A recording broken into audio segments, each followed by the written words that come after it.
मुंह में जाते ही घुल जाने वाली एकदम हलवाई जैसी दानेदार मोहन थाल। अगर आपकी मोहन थाल भी कभी सख्त हो जाती है, कभी दाना परफेक्ट नहीं बनता, तो आज ये रेसिपी आपके लिए है। बिना किसी झंझट के एकदम एक ही बार में परफेक्ट बनेगी। तो मोहन थाल बनाने के लिए मैंने यहाँ लिया है रेगुलर बेसन 1 कप, और इसे अब हम बनाएंगे दानेदार, क्योंकि मोहन थाल दानेदार होता है। 2 चम्मच मैंने यहाँ मेल्टेड घी डाला है और 2 चम्मच दूध डाला है। इसे हम थोड़ा थोड़ा करके डालेंगे और अच्छे से इसे मिक्स करेंगे और दोनों हाथों से अच्छे से रब करेंगे। और इसके बाद हम देखेंगे दाना आ रहा है कि नहीं, फिर हम दोबारा दूध और घी डालेंगे। तो यहाँ मुझे थोड़ा सा दाना कम लग रहा है, आ नहीं रहा है, मतलब बन नहीं रहा है, तो मैं यहाँ 2 चम्मच घी और डालूँगी और 2 चम्मच से 2.5 चम्मच दूध और डालूँगी और अच्छे से इसे मिक्स करेंगे। और ये ना एकदम जैसे कि मगज रहता है ना, उस तरह से दानेदार बनता है और इस तरह से लड्डू बनना चाहिए, मतलब अच्छे से परफेक्ट ये मोयन हमारा डल चुका है, इसमें अच्छे से मिक्स हो चुका है। अब हम क्या करेंगे, इसे छानेंगे। तो छानने के लिए आप अगर ज़्यादा बड़े दाने हैं, थोड़ा सा बस पल्स मोड पर मिक्सर पर चला लें, वरना मैं तो इसी तरह से छन्नी में दबा दबा कर इसे अच्छे से छान लेते हैं। हमारा बेसन बहुत ज़्यादा बारीक था, इसलिए हमने इसे दानेदार बनाया है। अगर आपका बेसन पहले से ही मोटा पिसाया हुआ है, मोटे दाने वाला है, तो आप चाहें तो इस स्टेप को स्किप कर सकते हैं। और अब हम बेसन को भूनेंगे। तो मैंने यहाँ 1/4 कप घी लिया है और घी मेल्टेड वाला नहीं है, इसी तरह से लेना है। मोटे तले वाली कढ़ाई में अच्छे से इसे भूनेंगे। मोटे तले वाली कढ़ाई ही लेना है, पतले तले वाली बिल्कुल भी नहीं लेना है, नहीं तो जो हमारा बेसन है ना, जलने लगेगा।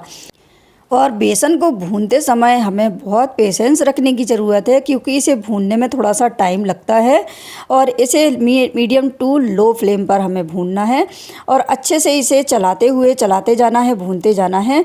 और अगर आप लो फ्लेम पर भून रहे हैं तब तो ज़्यादा चलाने की ज़रूरत नहीं है, लेकिन मीडियम फ्लेम पर भून रहे हैं तो थोड़ा इसे ध्यान रखना पड़ेगा कि बेसन नीचे से जल ना जाए। और अब जो बचा हुआ घी था उसे एक बार फिर से हम डाल देते हैं। 2 से 3 मिनट भूनने के बाद हम इसमें घी डाल देते हैं जो बचा हुआ था। अब अच्छे से इसे भूनना है। जैसे ही हम घी डालेंगे ना, तो इसमें से घी रिलीज़ होगा। और 1 चम्मच मैंने एक्स्ट्रा डाला है, 1 टेबल स्पून के करीब घी मैंने फिर से इसमें डाल दिया है। अब देखिए अच्छे से इसे भुनने लगा है। ये देखिए कलर भी इसका चेंज हो गया है, थोड़ा सा कलर चेंज और करूँगी मैं इसे।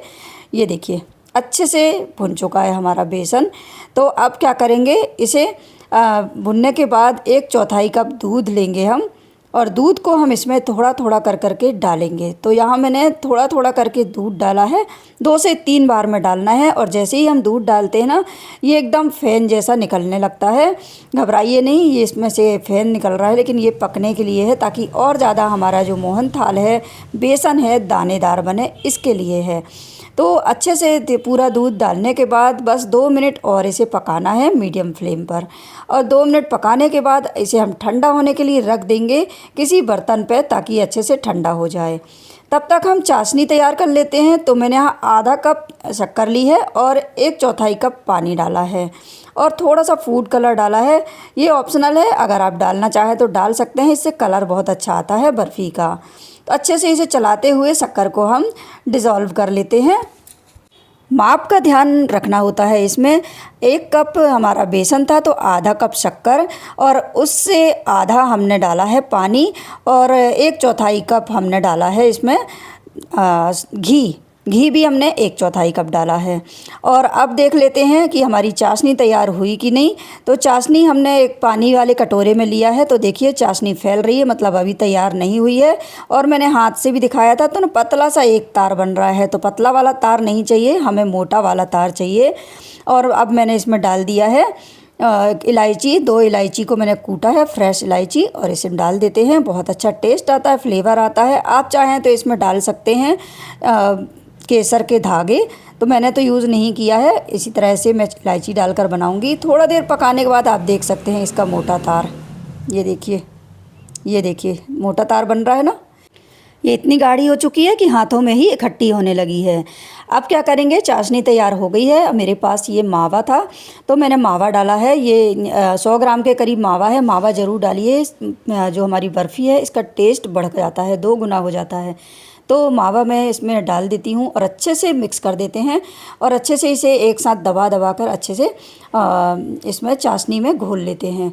और इसके बाद हम इसमें डालेंगे हमारा बेसन जिसे हमने तैयार करके रखा था और एक साथ इसे अच्छे से मिक्स करने के बाद इसे थोड़ा देर और पकाएंगे हम, कम से कम 5 मिनट के करीब हम इसे पकाएंगे। मीडियम फ्लेम से लो फ्लेम तक हम इसे पकाएंगे और जैसे ही ये खट्टा होने लगता है ना और ये पैन छोड़ने लगता है हमारा मिश्रण, तब हम गैस को बंद कर देते हैं। ये देखिए इस तरह की कंसिस्टेंसी हो जानी चाहिए और मैंने ग्रीस की हुई थाली पे इसे ट्रांसफ़र कर दिया है इस तरह से। और मैं इसे अच्छे से एक साइड कर देती हूँ क्योंकि मोहनथाल थोड़ी सी मोटी होती है, इसलिए मैंने इसे एक साइड कर दिया है और थाली में अच्छे से इसे हम बराबर कर देते हैं। ये देखिए, और इसके बाद मैंने इसमें ड्राई फ्रूट डाला है, तो आप जो भी आपके पास घर में है या आप जो भी पसंद करते हैं वो ड्राई फ्रूट इसमें डाल सकते हैं। और थोड़े से स्पैचुला से मैं इसे दबा दूंगी ताकि ड्राई फ्रूट निकल ना जाए। और अब हम इसे ठंडा होने के लिए रख देते हैं 6 से 7 घंटे के लिए। इसके बाद हम कट करेंगे। तो 6 से 7 घंटा हो गया था। इसके बाद हम इसे देखिए इस तरह से जो भी आपके मनपसंद डिज़ाइन है उसके हिसाब से आप कट कर सकते हैं। तो मैं तो जैसे बर्फ़ी रहती है उसी तरह से कट करूँगी इस तरह से। और ये बर्फ़ी इतनी टेस्टी रहती है, मुंह में घुल जाती है। और जहाँ कोई भी त्यौहार हो ना, तो आप बाहर से लेंगे मिठाई तो वो मिठाई उतनी ज़्यादा शुद्धता नहीं रहती है उसमें जितनी हम अपने घर पे अपने हिसाब से बना सकते हैं। सब कुछ शुद्ध है इसमें और घी भी शुद्ध है, बेसन भी शुद्ध है और हम अपने हाथों से इसे बनाया है तो टेस्ट तो बढ़कर ही आएगा। सब कुछ शुद्धता से बनाया गया है। ये देखिए इसका टेक्स्चर कितना अच्छा है। तो आप भी अपने घर में इस त्योहारों में बनाइए मोहनथाल की रेसिपी।